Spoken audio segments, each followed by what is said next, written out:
Liquor తెచ్చి ప్రజల ప్రాణాలు పణంగా పెట్టి అతని ఆదాయం పెంచుకున్న దుర్మార్గుడు ఈ జగన్మోహన్ రెడ్డి. ఓటేసిన ప్రజల్ని పన్నుల బాధతో కాటేశాడు, పెట్టుబడులు తరిమేశాడు. 5 ఏళ్లలో రోడ్లు లేవు, ప్రాజెక్టులు లేవు, పరిశ్రమలు లేవు, ఉద్యోగాలు లేవు, ఉపాధి లేదు, అభివృద్ధి అన్న మాటే లేదు.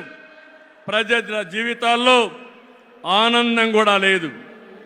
అంతటా గంజాయి, అశాంతి, అభద్రత, ఆందోళనతో బంగారు లాంటి రాష్ట్రాన్ని జగన్ చీకటమయం చేశాడు.